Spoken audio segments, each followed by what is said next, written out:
Welcome back to my channel. অনেক দিন পরে চলে এসেছি ছোট্ট একটা মিনি ব্লগ ভিডিও নিয়ে। তো 6 জুন আমার দাদি ইন্তেকাল করেছিল। তো আজকেরই যাচ্ছি দাদির কাজেতে। দাদির বাসায় ওখানে হচ্ছে কিনা সুন্দরবনের কাছাকাছি। তো খানা আছে ওখানে, আমরা সব পরিবারের সবাই যাচ্ছি। তো কাইম পুরো রেডি, রাস্তায় দাঁড়িয়ে দাঁড়িয়ে আইসক্রিম খাচ্ছে। আমরা হচ্ছে কিনা গাড়ি আসবে তার ওয়েট করছি, আর সেই গরম পড়েছে। তো গ্রামের কিছু দৃশ্য এখানে আমি তুলে ধরেছি, তোমাদের সঙ্গে শেয়ার করছি। তো পুরো ভিডিও জুড়ে থাকলে ভালো লাগবে। আর কিছু বলার নেই, আমার দাদিটা হঠাৎ করেই চলে গেল আমাদের সকলকে ছেড়ে। সবাই আমার দাদির জন্য দোয়া করবে। তো গ্রামের রাস্তা খুবই সুন্দর, চারিদিকে সবুজ আর সবুজ। এখনও গ্রামের দিকে এলে মনে হয় যে ভালো লাগে, খুবই ভালো লাগে। প্রায় সুন্দরবনের কাছাকাছি চলেই এসেছি। আগে এসব রাস্তা ছিল ইটের, এখন রাস্তাগুলো হয়ে গিয়েছে পাকা হয়ে গিয়েছে। তো খুবই ছোট ছোট করে ভিডিও তোলা, মন মানসিকতা তেমন একটা ভালো ছিল না, তারপরেও বন্ধুদের কাছে শেয়ার করার জন্য ছোট ছোট করে ক্যামেরা বন্দি করেছি, সেটা তোমাদের সঙ্গে শেয়ার করলাম। তো পুরো ভিডিও জুড়ে থাকলে অবশ্যই ভালো লাগবে ভিডিওটা।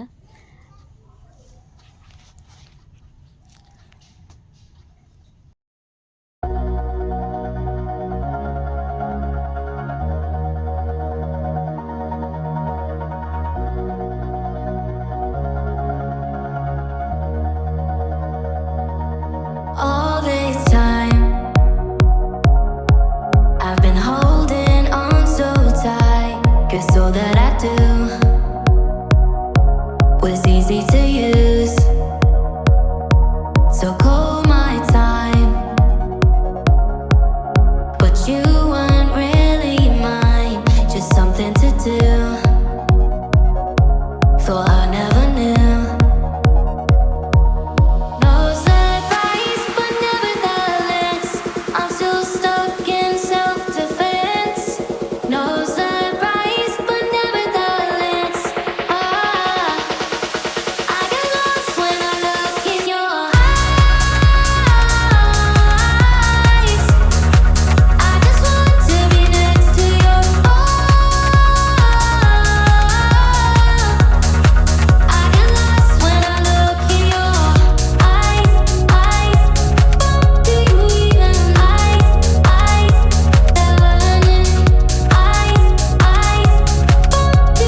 পারিবারিক সমস্যার কারণে মানে দাদি মারা যাওয়া, কাজকর্ম, আরও বাড়িতে কাজকর্ম হচ্ছে, সব কিছু মিলিয়ে এখন ঠিকঠাকভাবে হচ্ছে আমি কাজ করতে পারছি না, সকল বন্ধুদের ভিডিওগুলো সেভাবে দেখতে পাচ্ছি না।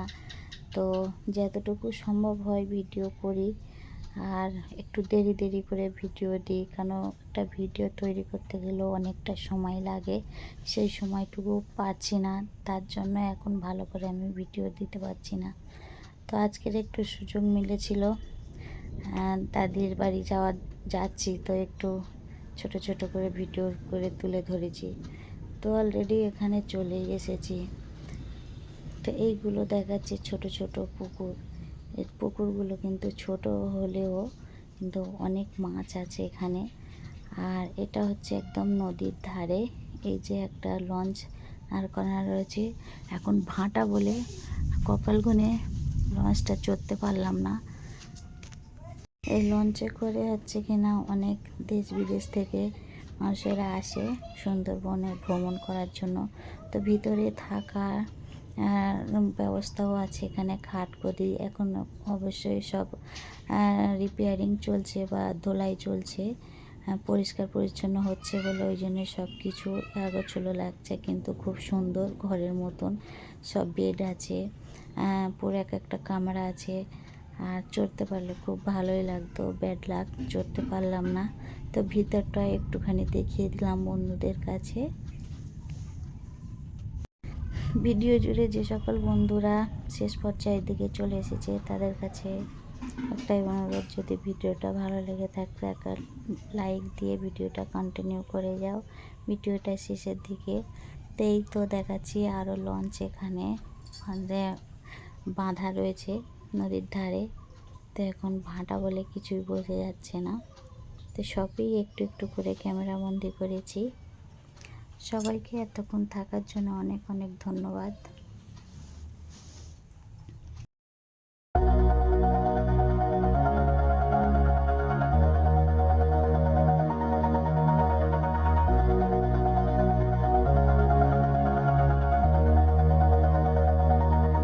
All this time,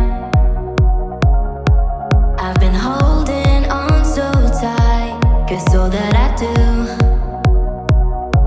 was easy to use.